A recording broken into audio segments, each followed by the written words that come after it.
Channel Yog and numerology by Praveen Arora में आप सभी का हार्दिक स्वागत एवं अभिनंदन। आज हम मल्टीग्रेन आटे के बारे में चर्चा करेंगे और यह जानने का प्रयास करेंगे कि मल्टीग्रेन आटा क्या होता है, कैसे बनता है, इसकी उपयोगिता क्या है, इसे हमें क्यों यूज़ करना चाहिए, कैसे बनाया जाता है, कैसे बनाया जाना चाहिए, बनाने में क्या क्या सावधानियां रखनी चाहिए, इसका इस्तेमाल करने में हमें क्या क्या लाभ है। सबसे पहले तो इस पॉइंट पर आते हैं कि मल्टीग्रेन आटा किसे कहते हैं।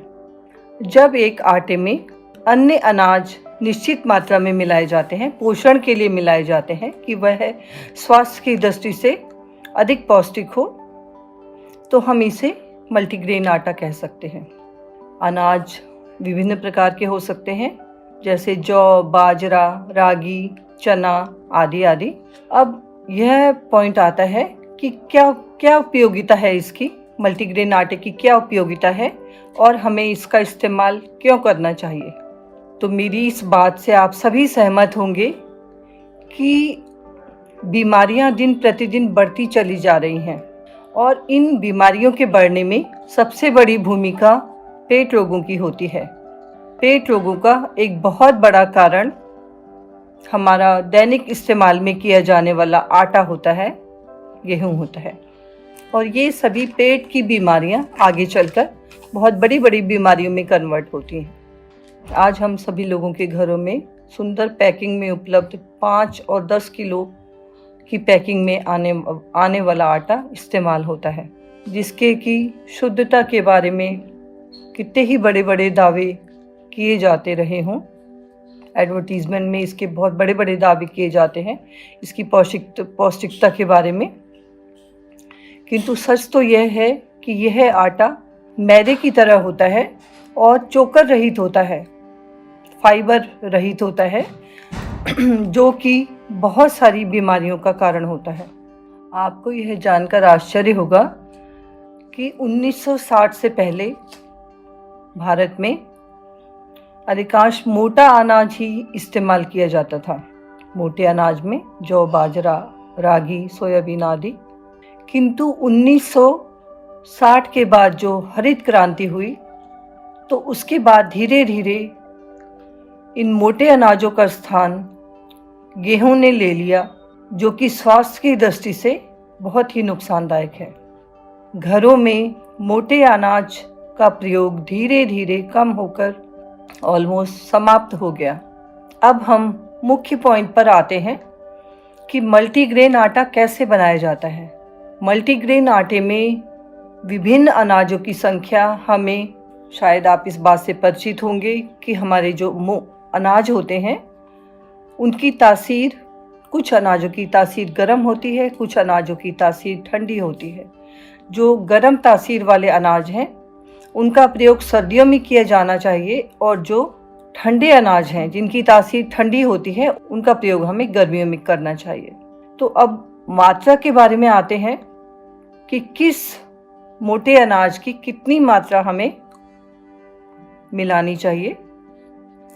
तो आप, यह बहुत ही इम्पोर्टेंट पॉइंट है, इसका बिल्कुल ध्यान रखें। शुरू में हमें मोटे अनाजों की संख्या गेहूं के अंदर 10% रखनी चाहिए, बराबर बराबर मात्रा में, और धीरे धीरे इस प्रोपोर्शन को, इस मात्रा को बढ़ाना चाहिए। यदि आपको मोटे अनाज खाने की आदत नहीं है, आपको सिंपल गेहूं खाने की आदत है, तो आपको शुरू में यदि आप इन मोटे अनाजों की संख्या ज़्यादा रख देंगे तो शुरू में आपको इसकी रोटी अच्छी नहीं लग सकती है। मोटे अनाज की रोटी जल्दी सूख जाती है, इसलिए हो सकता है कि आपको इसका टेस्ट शुरू में अच्छा ना लगे। तो इसलिए मोटे अनाजों को शुरुआत में कम मात्रा में मिलाएं, 10% तक मिलाएं, बराबर बराबर मात्रा में।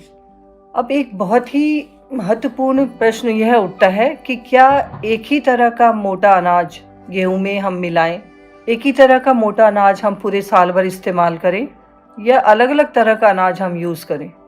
ये जो टेबल दी गई है, इससे आप समझ सकते हैं कि हमें किस मौसम में कौन से अनाजों को मिलाना है। जौ, गेहूँ, चना इनकी तासीर ठंडी होती है, इसलिए इनका इस्तेमाल हमें गर्मी में करना चाहिए।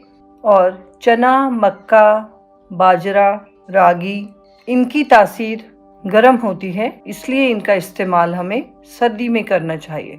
सोयाबीन का इस्तेमाल आप वर्ष भर कर सकते हैं। बरसात के मौसम में गेहूं में हमें सोयाबीन, चना व रागी हम मिला सकते हैं। यह जो टेबल फ्लैश कर रही है, उससे आप जान सकते हैं कि किस मौसम में हमें कौन से अनाज का प्रयोग करना चाहिए। 3 महीने तक हमें गेहूं में 10% के करीब मोटे अनाज मिलाने चाहिए। और 3 महीने के पश्चात जब हमें मोटे अनाज मिले हुए आटे की रोटी खाने की आदत हो जाए, तो उसके बाद हमें मोटे अनाजों की संख्या 25% तक कर देनी चाहिए। 25% हम इसकी 25% इसकी हम मात्रा कर सकते हैं मोटे अनाज की। इसको इस प्रकार समझ सकते हैं कि यदि आप 10 किलो गेहूं लेते हैं तो उसमें आप 25% अर्थात 2.5 किलो आप मोटे अनाज बराबर मात्रा में मिला सकते हैं। ये आप टेबल से समझ सकते हैं कि कौन से अनाज किस मौसम में मिलाने हैं।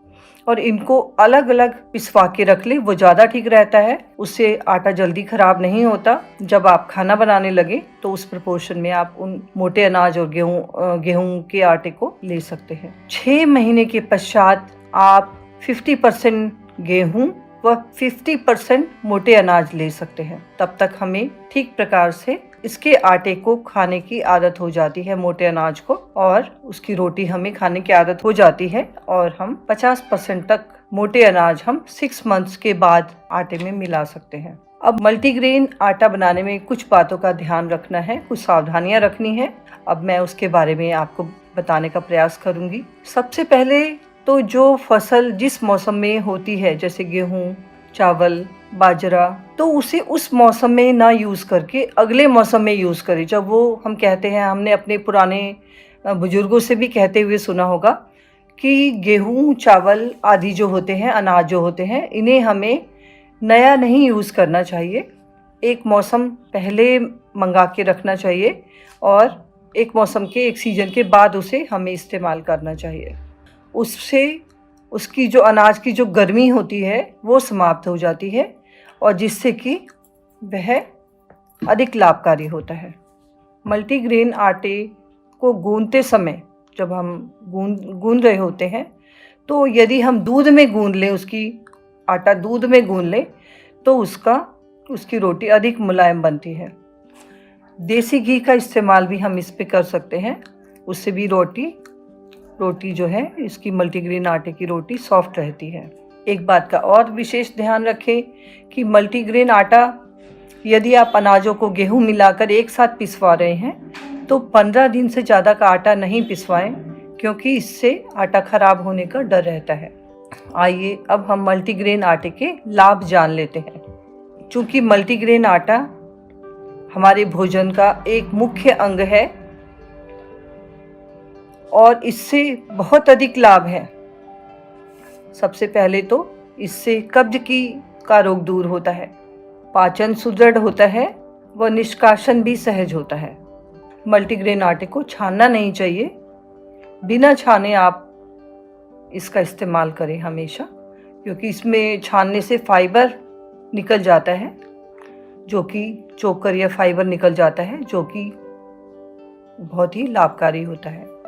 मल्टीग्रेन आटे में विटामिन्स, मिनरल्स पर्याप्त मात्रा में होते हैं, जिससे हमारे शरीर का पोषण अच्छा होता है। शुगर, हृदय रोगी आदि के लिए यह आटा बहुत ही अच्छा होता है। मल्टीग्रेन आटे के इस्तेमाल में महिलाओं की बहुत ही बड़ी भूमिका है, क्योंकि अधिकांशतः महिलाएं ही घर में खाना बनाती हैं। और यदि हम मल्टीग्रेन आटे का इस्तेमाल अपने घरों में नियमित रूप से करते रहेंगे तो निश्चित ही यह स्वास्थ्य की दृष्टि से बहुत ही अच्छा कदम हमारे लिए होगा। तो मेरा आप सभी से हाथ जोड़ के रिक्वेस्ट है कि आप अधिक से अधिक मल्टीग्रेन आटे को यूज़ करें अपने घर में और स्वयं भी बीमारियों से दूर रहें व अपने परिवार को भी बीमारियों से दूर रखें व अच्छा जीवन, स्वस्थ जीवन व्यतीत करें। मेरे चैनल को आप सभी का प्यार धीरे धीरे मिल रहा है। अधिक से अधिक लोग जुड़ रहे हैं इस चैनल से। यदि आपको मेरे वीडियोस पसंद आए तो उसे अधिक से अधिक लाइक करें, अधिक से अधिक शेयर करें, अधिक से अधिक कमेंट करें। कितने लोग अपने घरों में मल्टीग्रेन आटा यूज़ कर रहे हैं, आप कमेंट सेक्शन में बताएं। इससे हमें आगे आने वाली वीडियोस बनाने में हेल्प मिलेगी। यदि आपके मल्टीग्रेन आटे से रिलेटेड या कोई भी और आपके क्वेश्चंस हैं, क्वेरीज़ हैं, तो आप कमेंट बॉक्स में लिख सकते हैं। मैं प्रयास करूंगी आपके सवालों का जवाब देने का। आज बस इतना ही। आप सबका आज का दिन मंगलमय व शुभ हो, ऐसी ईश्वर से प्रार्थना करती हूँ। सभी को नमस्कार।